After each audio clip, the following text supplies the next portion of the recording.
These are the 10 SUVs to avoid this year, and I'll explain why, starting with the Dodge Hornet. Now, the Dodge Hornet is a great-looking vehicle. It's like a blend of the Mazda CX-50 and Lamborghini Urus, and it stands out for its potent performance, especially the plug-in hybrid RT version. It offers a sporty experience and responsive handling, thanks to its Alfa Romeo underpinnings. However, it's more alike to a subcompact in size, with limited rear seats and cargo space. And although the engine is decent, the 9-speed automatic transmission constantly hunts for gears, takes forever to downshift. Lastly, it gets less than stellar fuel mileage. So don't learn the hard way and get stung by a Hornet. I'm getting stuck. Because it only gets a predicted reliability rating of 2 out of 5 from Consumer Reports. And if you're enjoying this video, please like and subscribe if you're new.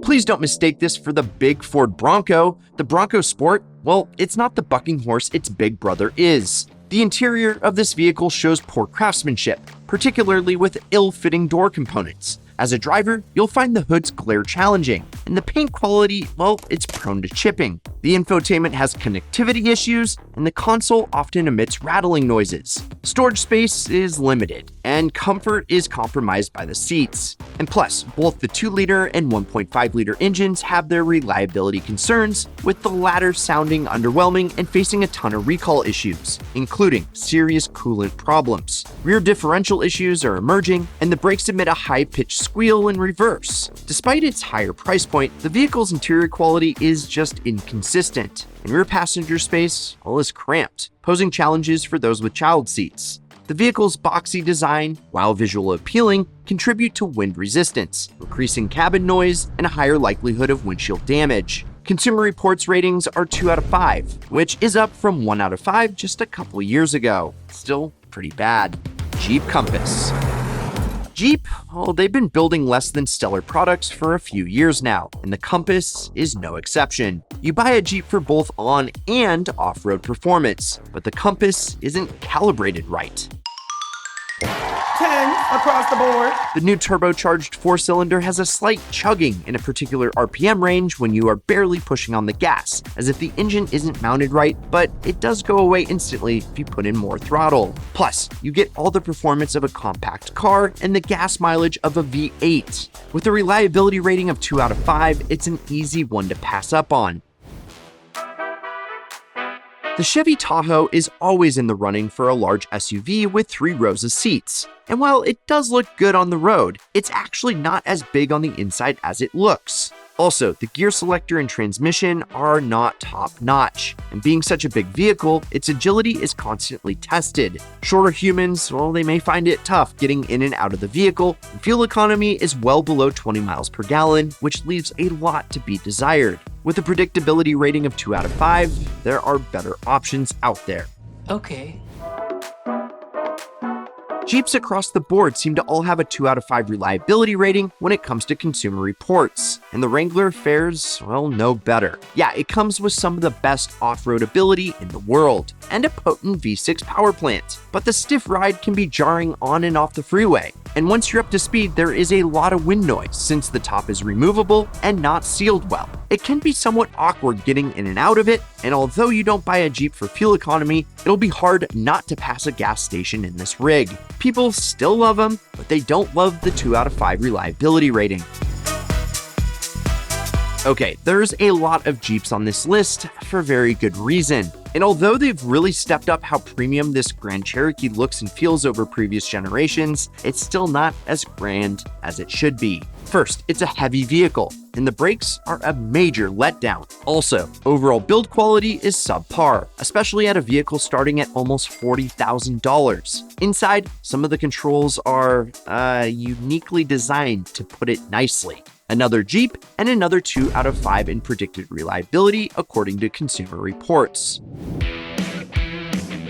Yeah, you wouldn't expect to see a Mercedes Benz on this list, and although the GLE is beautiful, strong, and quiet, it has a few issues that are hard to ignore. First, the handling is lethargic, even taking into consideration how big the vehicle is. Next, the controls are confusing, and the electronics, this thing has electronic gremlins hiding just waiting to spook you. Plus, it's a premium luxury brand, so fixing anything that goes wrong costs big bucks. So with a reliability rating of 2 out of 5, it is a hard pass. Yeah, tell me about it.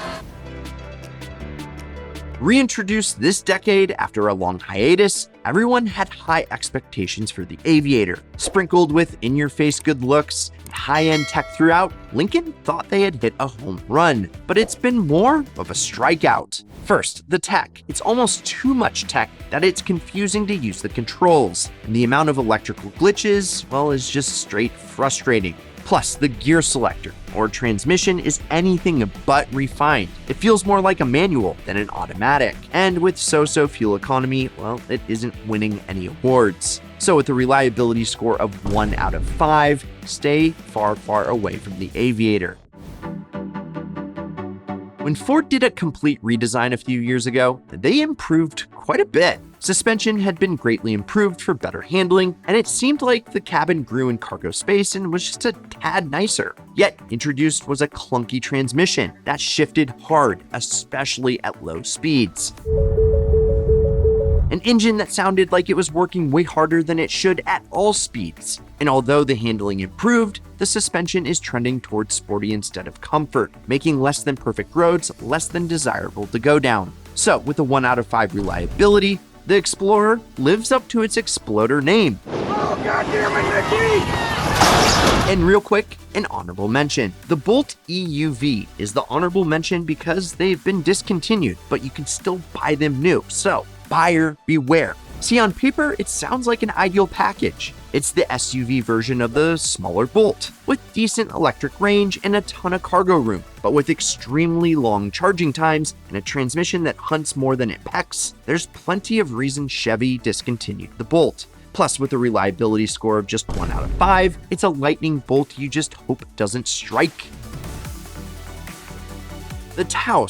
Well, it's at the top of the list of new SUVs to avoid this year for very good reason. You get the double whammy, engine and brake problems. The engine just isn't big enough for a vehicle this size and weight, and both the accelerator and brakes are touchy and lurchy. The acceleration in this thing is unsettling. It feels like it's unable to get up to freeway speeds in time to merge safely with traffic, and that's a feeling you never want to experience. It's such an uninspiring vehicle that owners constantly think there's something wrong with their car, only to take it to the dealer and find out that that's just how it was built. And if you enjoyed this video, please like and subscribe and check out some of this Ideal content right here. I'm Brad the Financial Cowboy. This is Ideal, and promise me one thing: keep living the Ideal lifestyle.